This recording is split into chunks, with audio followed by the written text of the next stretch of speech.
trying to figure out what I wanted to do before starting took up 33 years of my life. I'm Yeah. 34. The majority of my life, I felt like I was waiting to figure out what I wanted to do.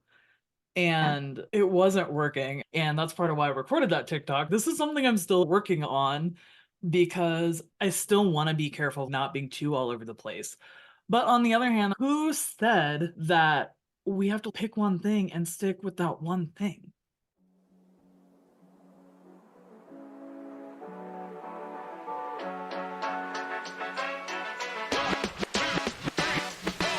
Hey everyone, I'm Megs, and you're listening to the Mindful Megs podcast, Organizing an ADHD Brain, where you will hear stories from me and others on how we organize both our brains and our lives while living with ADHD. We talk about how ADHD can be your superpower if you know how to harness it. I found out I had ADHD 2 years ago, and it was very difficult for me to find acceptance. Now that I know so much, I want to share what I know and help others understand that this diagnosis is not your downfall. It's a eureka moment where you can now understand how your brain operates and how to figure out how to thrive. You can expect to feel inspired, like you're not alone, and learn about so many of the incredible organizational tools there are to help your head stay on straight. Thank you so much for tuning in. Welcome to the Mindful Megs podcast, Organizing an ADHD Brain. I'm super excited to introduce you today. Tell us a little bit about yourself. I am MaryBeth. I am a recently self-diagnosed ADHDer. I'm working on self-diagnosing myself as autistic as well. So it's just been a journey of learning all the things that are like why I am the way I am. So my podcast is the Fierce Framework, and the whole premise behind it is empowering women to go after the things that they want to do. I get so sad and frustrated seeing so many women holding ourselves back because there's so much put on us by society. And it just feels like there's a never ending list of boxes to check. Right. So I grew up in a very conservative family and I started working when I was 18 and to school and I was doing all the things.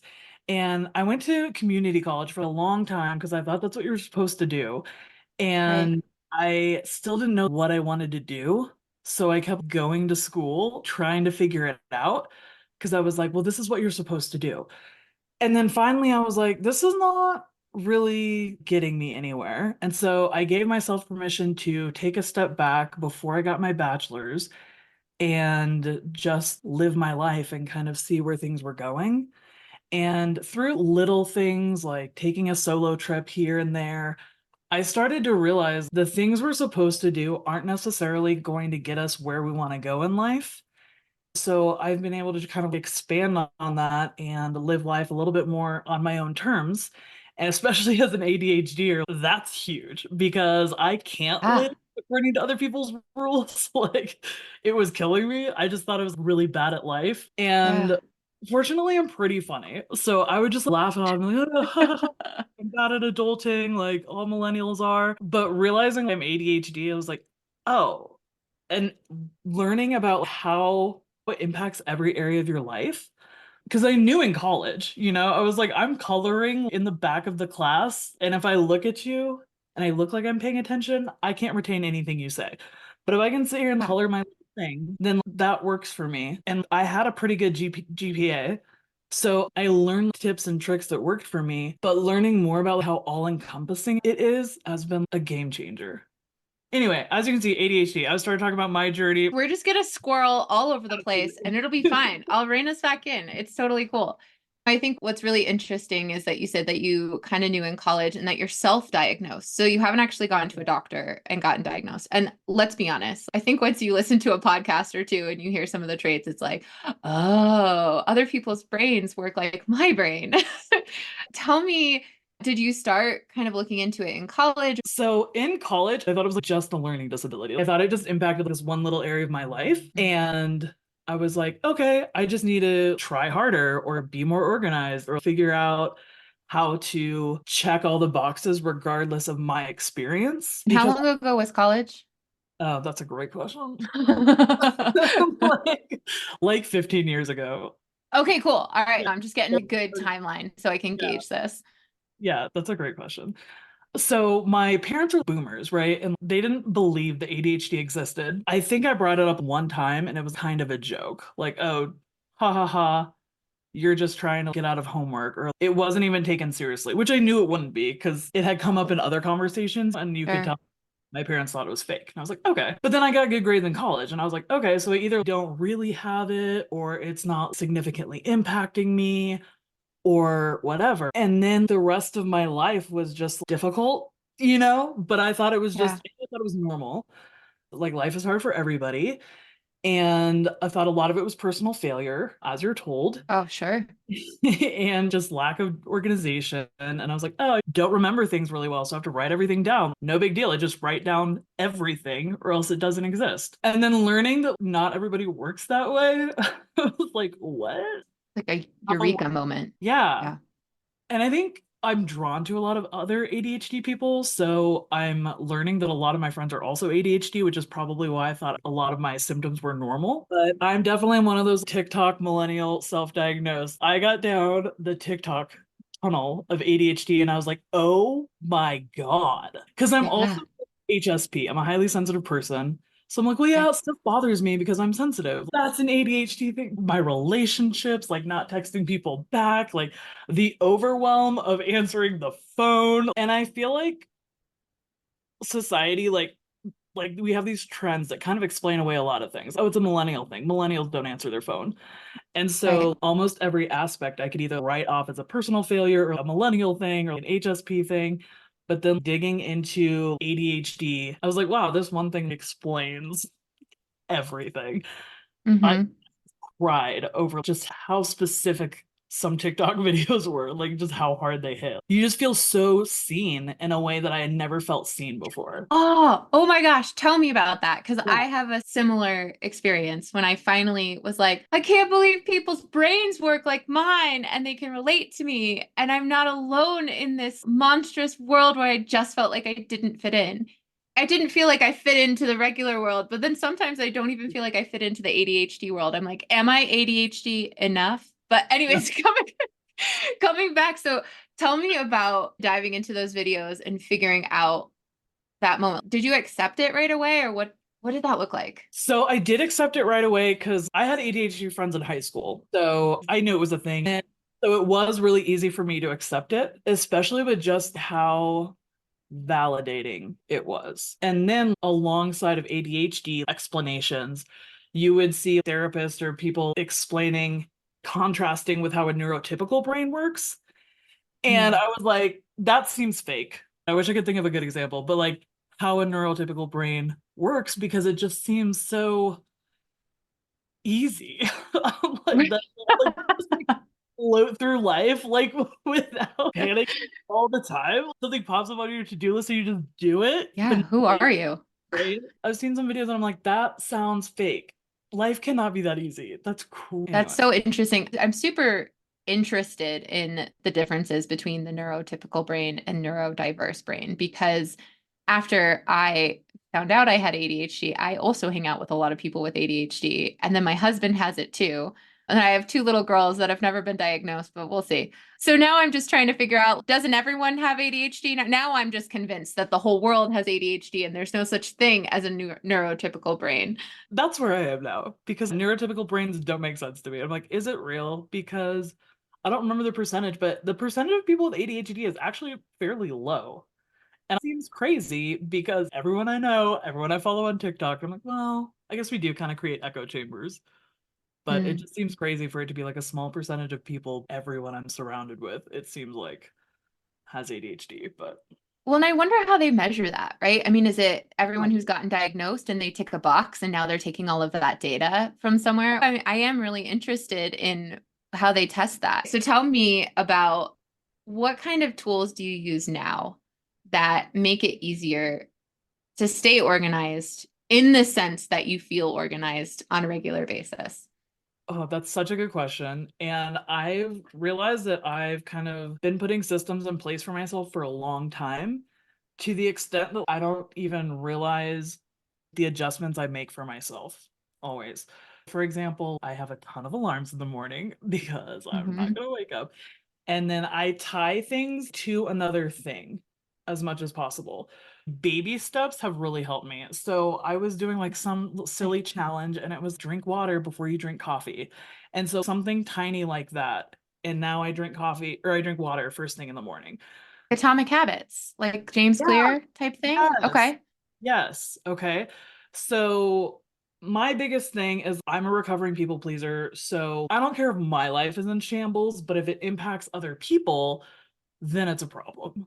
Anything I can do to remind myself. So the notifications on my phone, I try to keep them on until I've addressed them. If I have an important text, I don't want to erase the notification or read the text until I can actually respond to it. Because I Yeah. know as soon as it's read, there's nothing triggering me to go back and check it. It's gone forever. Yeah, your brain's on to the next thing.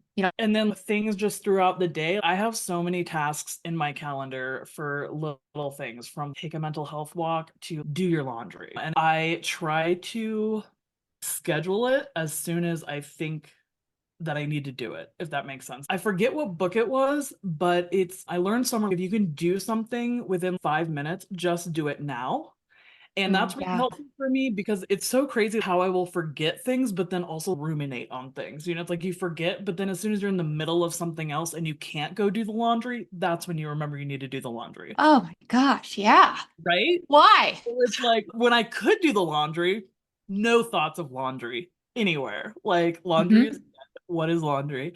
And then as soon as I'm in a meeting, I'm like, oh my God, the laundry. Yeah. And so putting it in my calendar, be like, okay, I'm going to do the laundry tomorrow. Or you just put it in and then you can move the task. It's super easy to reschedule. And I'm like, okay, I have a reminder so I don't have to worry about forgetting. And I kind of do that with everything. I have my bills on my calendar. When I realize I need to go grocery shopping, I will put a task in my calendar to go grocery shopping. Okay, this is brilliant. I don't know that you're giving yourself enough credit. You just told me about how you live your life so that you can remember everything that you're doing. And as you were talking, I'm like, that's a good idea. I should add that into my calendar because I think we don't realize we have these incredible tools now in our life to help us. Google Calendar is my best friend. And I love that you said that if it doesn't go in there right away, it leaves. And I will tell you something that I do is I will be making a plan with someone and it's not fully concrete yet. And I'm thinking, if I don't add this now, it won't happen, even if it's not concrete. So now I have to create that rule because if I have to cancel it, I know that I'm canceling it because it doesn't work out, not because I totally forgot about going and didn't show up. I think that's one of the ways that we have to stay organized because that helps us get to the places that we need to go. That helps you ultimately become a podcast host, right? And you're really successful in your job. And obviously, you get your damn laundry done because it's in your calendar. It's cool too because when you're in the middle of doing something and laundry comes on your brain, if it's already on your calendar, you're like, all right, got it on the calendar. I can let that go. And you can move on and not ruminate over that ridiculousness. Yes. I don't have it recurring because I can't do it on a schedule. But when I Sure. think of it, then you add it. I love that you mentioned the plans that aren't solidified yet because I have a plan on my calendar right now, but I just did it as an all-day event because we haven't narrowed down a time yet. Like that idea. And then once we decide on a time, then I'll add the time. That's a great strategy I don't even because think of then you can follow up with them too and say, hey, we haven't solidified a time. Can we get that down? yeah. Right. I'm curious about because you work in a corporate job, you work in finance, right? And so you sit at a desk all day, 40 hours a week. I work from home, so I'm not always sitting down anymore. Okay, so tell me how you find your focus at your job. So I used to be on the phones, and so it was just on demand. You can't really, Yeah. and I'm overstimulated all the time. It was terrible. I was angry all the time, and I didn't really realize why. And then afterwards, I was like, Mm. oh, it's a terrible fit. You were overstimulated, burnt out, like crazy. And now I'm in a different position, which is fully remote. I have no idea how I got myself together to go hang out with people for 40 hours a week. And people talk about skill regression once you get diagnosed with ADHD or autism, and I'm like, that's kind of how it feels. I don't think I could ever go back into an office down because what? Yeah. It's so exhausting. Now, my other disorders help me keep my ADHD in check. In women, ADHD often like we get a lot of anxiety coupled with it, right? Mhm. Which is for a lot of reasons, but it's also because society is always trying to put us in this box where we're always supposed to be good girls and we're supposed to be people pleasing and we're supposed to be cooperative and easy to get along with and do all these things. So I have incredibly high anxiety, which helps. I am a recovering people pleaser, so I don't want to piss off my boss. I do not want to cause anyone else any extra work. I don't want to feel like a burden. It's a core trauma that I have. So that helps me with self-imposed deadlines. I can't let myself get so far behind to where I can't dig myself out because then if I have to ask for help, I'm not willing to. And one of the cool things I'm grateful for is I feel like I have a lot of foresight compared to most people with ADHD. And I don't know if that's just a personal thing of how I was raised or whatever, but it's very easy for me to see the consequences of my actions. So Mm. I am able oftentimes to create a sense of urgency in a structured environment like work. If it's cleaning my house, that's fake. So I am able to create a sense of urgency of I have to do this because I can't let this carry over to next week because then if I do that, I'm going to drop a ball next week. I'm also a workaholic slightly. I feel like that's pretty common. Yeah. It's funny that you say the asking for help thing because there are so many people that I know with ADHD. I don't know that I can like separate anyone who's neurotypical out of that don't know how to ask for help. And I wonder what it is about having ADHD that makes us think that we have to do it all on our own and that there's no asking for help. I have a theory. Tell me your theory. I think it's because we're made to feel like we're burdens and that a lot of symptoms of ADHD are interpreted as personal failings. So when it's seen as you are always dropping the ball because you aren't doing your work in time and so you're causing all this other issues for everybody else, there's a lot of work that has to go into unlearning that and uprooting that out of your life that typically takes a lot of time. So even if you're still in that process, I think you still have the tendency to believe this is my fault. I did this to myself. So it's not fair for me to drop the ball or not do my work or not pull my own weight and then expect other people to pick up my slack. And those terms like pull your own weight, pick up your slack, these are common terms that we use in society. Every time you hear that, it reinforces that you have to pull your own weight and you don't want your siblings to have to pick up your slack for you. And I think it gets very deeply internalized. And lonely. The way that you're talking about that and the words that you're using, I'm like, oh, I know I felt so lonely in so many aspects of my life because of the way I felt. I want to dive into, you mentioned earlier how you're on the journey of looking into autism too. And that's definitely something that I have explored and also my husband has. So we've talked a lot about it, which is a whole nother thing. Now that I know I have ADHD and I know there's other brain things out there, but I hear another brain thing and I'm like, no, I can't learn about another one because I just accepted this one. I'm not ready to learn about another one, even though I know it could help me. So let's just put a pin in that. Tell me about your autism journey a little bit. Yes, but also I want to hear more about that because I want to understand like what it is that causes you to not want to understand. Is it not necessarily avoiding understanding, but it's like avoiding the label maybe? Okay, so something that my brain does is when there's something new that I can learn or discover, I immediately put a roadblock there because I know that it can be hard. So, for example, this happens with me in technology, and I would like to say that I'm fairly good at technology. Hashtag millennial. What? Zoom is working out so well. But when I'm learning the podcast stuff or learning how to make a video on TikTok or even just finding music for the podcast, putting myself in the position where I have to do something new is very scary for me. And that could be a trauma response from, growing up. I don't know, I'm self-diagnosing. We are not doctors. So just listen. These are our experiences. But I put that roadblock up for myself. And I'm very aware now that I do it. You should learn because I think it's great to continuously learn. And it's not that I don't love learning, it's just that it's scary. And so as I continue to hear more and more about it, that's when I want to learn more and more about it. So it's just like baby steps, like you mentioned earlier. So Yeah. I love that. I think that it can be a natural discovery type thing too. You don't have to learn a certain amount. You don't even have to implement what you learn. Just, Totally. but like learning more about myself has always been really interesting to me. And I think a lot of us ADHDers grow up feeling like there's something very wrong with us. And I've always felt that way. It started like trying to figure out what was wrong with me.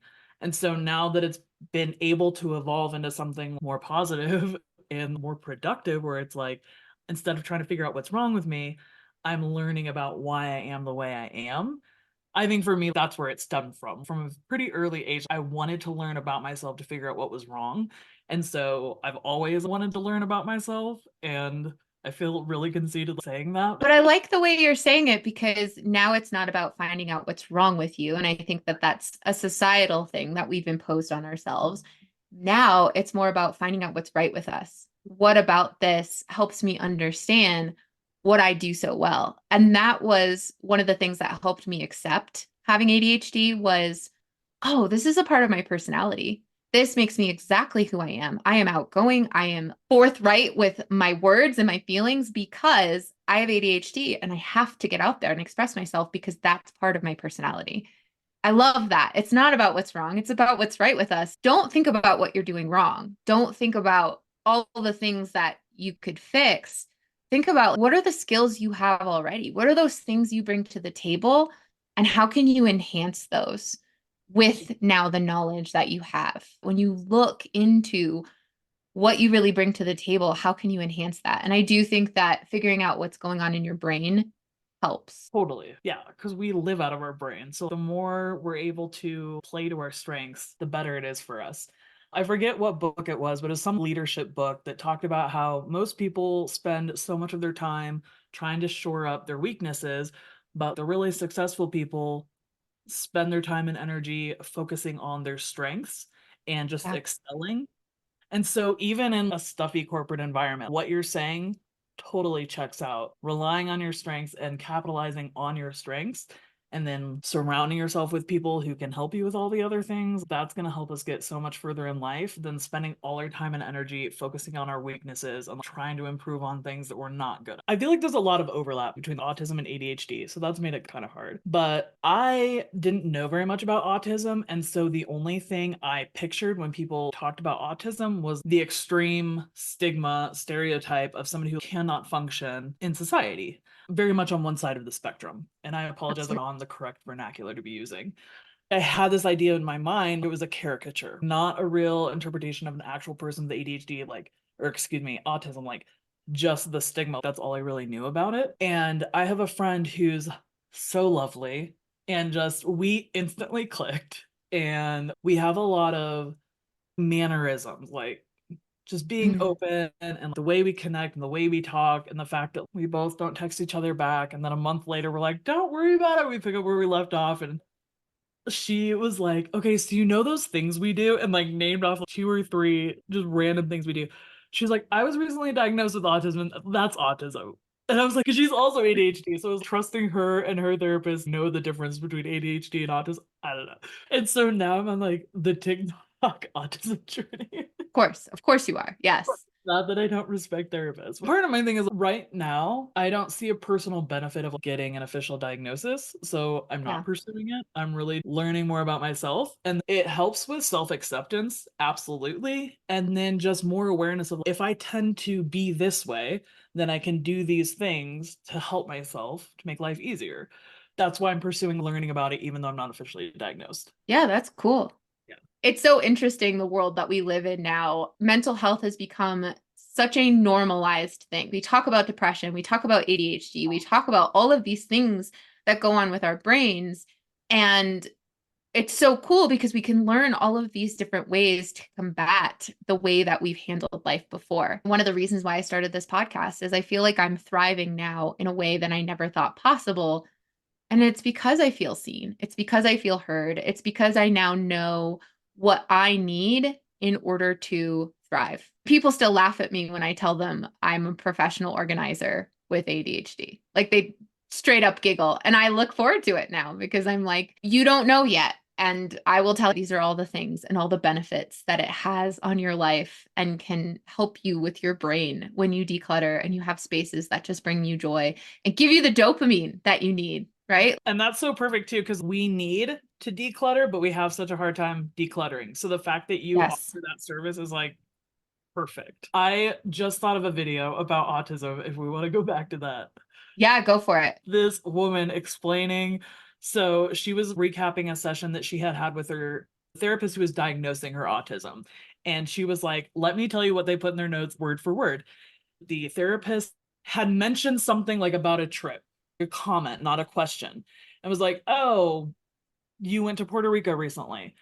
And she didn't answer it right away because she didn't pick up on the social cue. And then minutes later, picked up on the social cue and was like, oh, shoot, I was supposed to respond to that.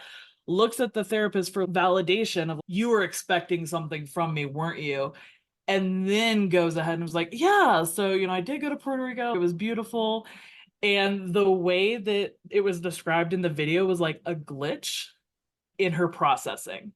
Because when you're autistic, you're not communicating and connecting with people authentically. You're like an AI observing how behavior and communication is supposed to work Yeah. and reenacting that. That was one of those videos I cried to because it was just so accurate. Most of the time, I feel like I am striving to perform relationships and communication and connection and anything with other people. And that was another thing that I thought was normal. I thought it was just trying to do it right, because I've always been interested in relationships. So I read How to Win Friends and Influence People when I was a teenager. And so I never connected it with something that I was lacking, which I appreciate. I always felt like I was striving to do it right. And I was like, but everybody does. Like, there's a whole book on how to interact correctly. So I just thought my natural tendency was to interact incorrectly. And I just had to learn how to do it better.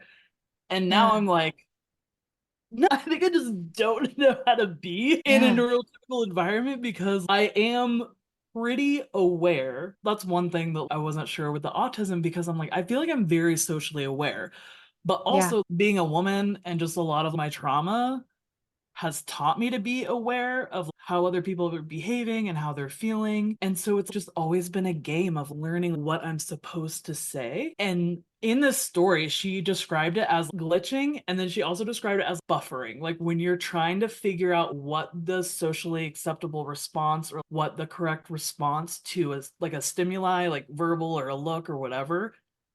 And I was like, holy shit. I do that all the time.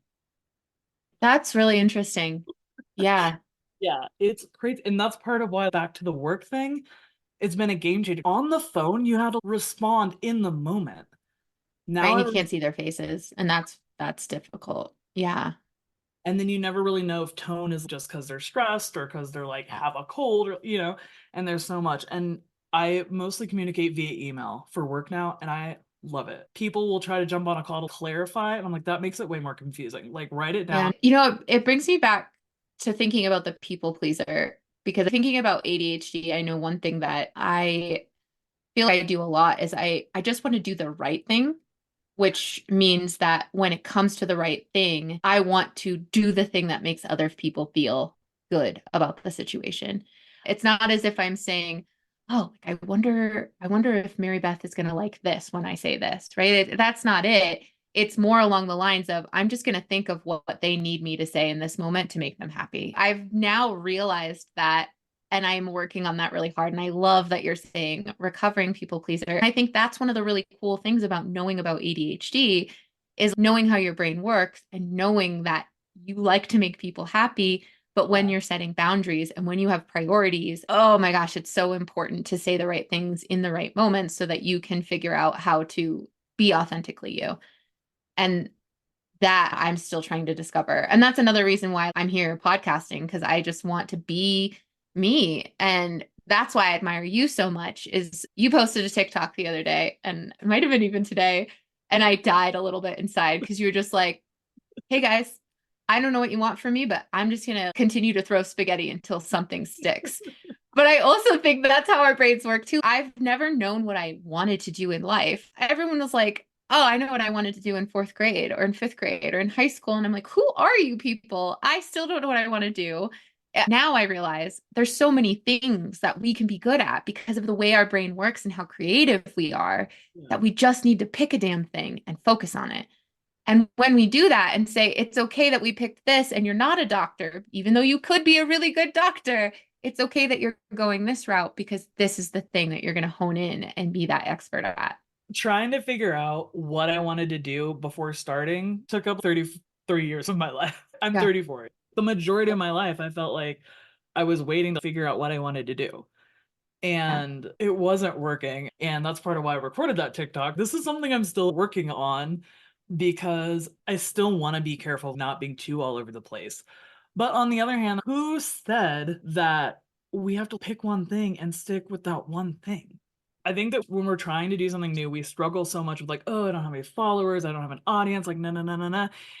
Good, Yeah. bro, because when I'm out here with my cringy, forgot to clean my screen or like whatever, I didn't even have a podcast mic for a long time. I'm grateful that there was only a few people listening while I was figuring it out. And Yeah. still, I'm glad I don't have the audience I thought I wanted to have because now I can fall on my face in front of fewer people.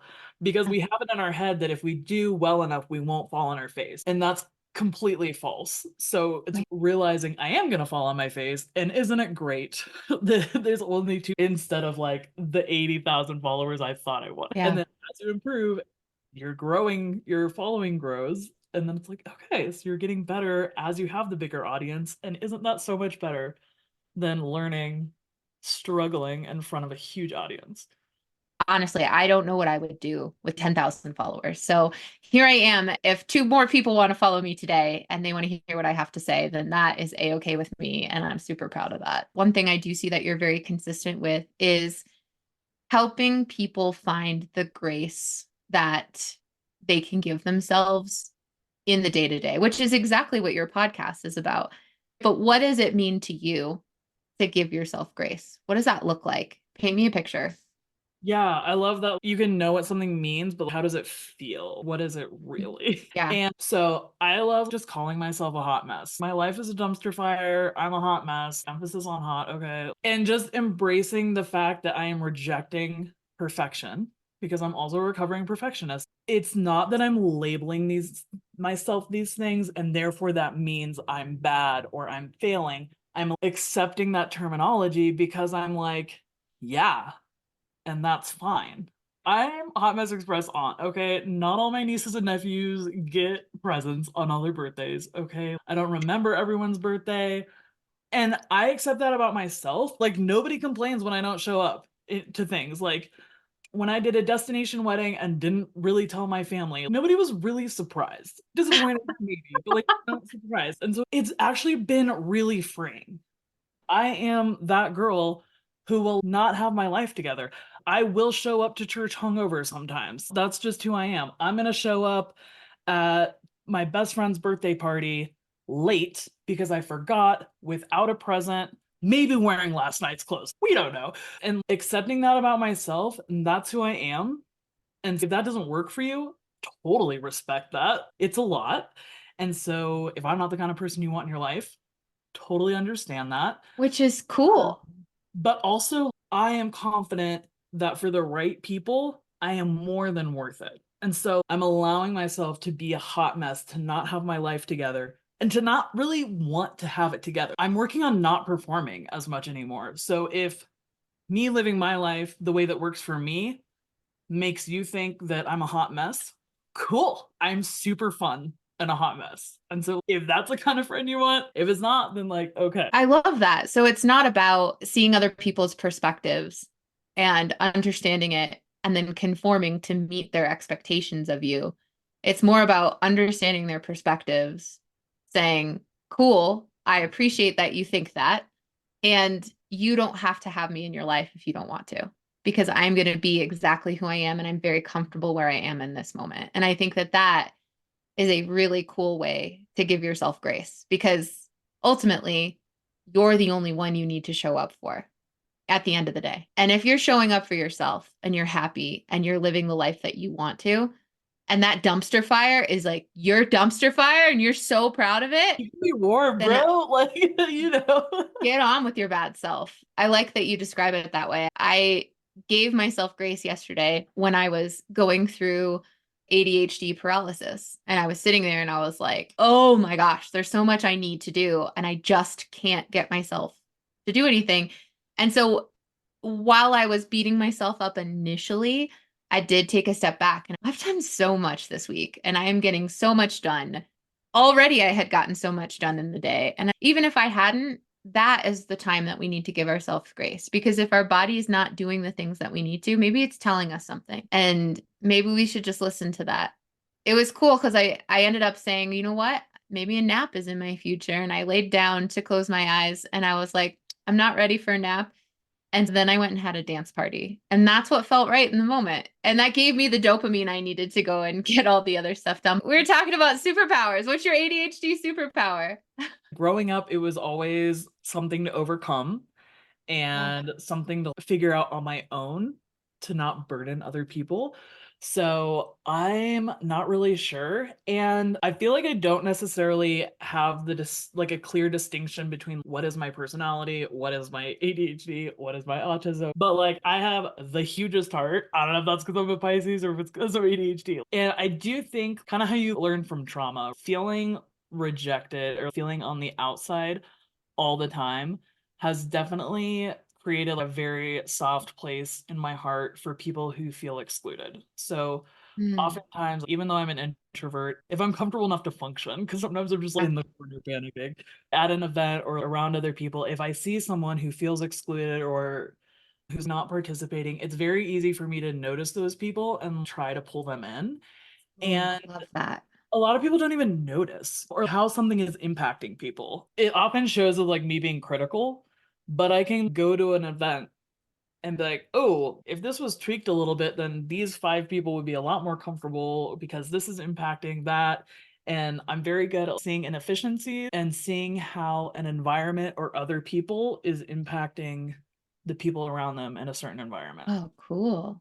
I feel like someone has a really high paying job for you somewhere where you can help them fix that. Is that an ADHD thing? I don't think it has to be compartmentalized, right? It doesn't have to just be an ADHD superpower. Maybe that's something I can learn as I ask people is you don't have to say that this is just tied to it, but you are you, Mary Beth, and you have ADHD, right? It's a part of your brain structure and how it works and functions. Uh, That gives me something to think about it because I don't think we can't put you in a box. No one could put that has come up so many times now. And yeah, we can't put anyone in a box. I do love you leading with that terminology though, because I think it is important to keep reminding us that it's not just a disability. Yes, No, absolutely not. absolutely. But I do love that you call it your ADHD superpower because there are strengths that we have because we're ADHD. And it's important to Yeah. recognize and talk about those. I heard the term first from Simon Sinek. I do think that it's really cool how people talk about it in a superpower. I wanted there to be more female voices talking about how this is something that elevates you Yes. because I remember I had a colleague in the corporate world who came to work and we were all in like a leadership meeting. And she was like, hey guys, I have something to share with you. I just found out that I have ADHD and I wanted to talk to you about that because it's something that I'm navigating through. And none of us knew what to say. This is before I had found out that I had ADHD.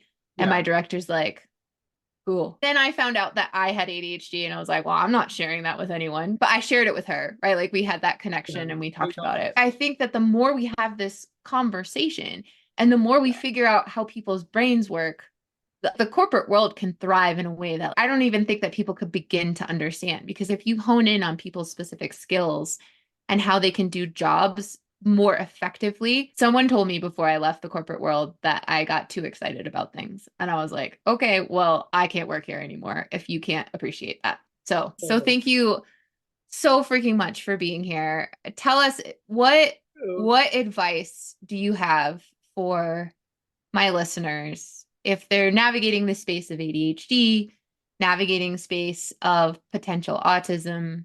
What advice do you have? The biggest thing, and I know it's a cliche, but it's because it's true, is to accept yourself. For real, for real. You're not going to make it go away by hating it about yourself.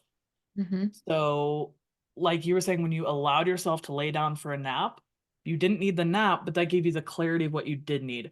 So my advice is to don't shame yourself. Work on accepting yourself as much as you can. Let yourself need what you need and give yourself the space to listen to what you need. And then as much as you can, give yourself what you need. Because when you function as yourself, that's when you're able to bring your light and your gifts into the world. So you are Mm. actually benefiting people more by being your authentic self than you are by people pleasing. I could go off on that.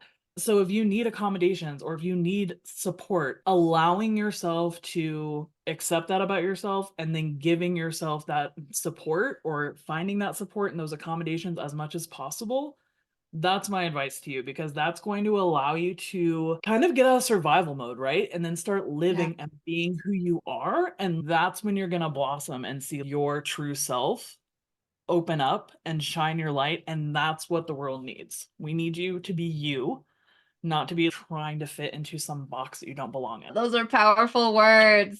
Thank you. Easier said than done, but that's my advice. Yes. Yeah. Now go do it every day consistently. Let me know how it All gets. right. So, right. Where can we find you? So I am on Instagram and TikTok and podcasting platforms all over and YouTube. The Fierce Framework. So the Fierce Framework. Fierce is an acronym, so there's periods after every letter, but you should be able to search it without that. And And it's an I before E for those of you that can't spell. it is Fierce. Thank you so much for this conversation today. You are incredible. And I feel like we only squirreled, I don't know, 5 times, 3 times, 2? I don't even know. We did pretty. All right, girl. I'm so grateful. If you like what you heard, please share with others and leave a review. I would love to hear from you. My contact information is in the show notes below. Share your stories, share any feedback, share what you'd like to hear next. I am also a strong proponent of taking time off for yourself, and I've included a link to Remedy Bath Skincare below. This is owned and operated by one of my favorite people who has been in business for a couple years now, and I have been using her CBD bath bombs for years, and they're so incredible. I've never had a bath bomb that smells or works better than this, and CBD is just an extra pressure taker offer, if those are the words you want to use. Check it out below. I also included my link. It's Meg Bathco, and you can save 10% off of your order.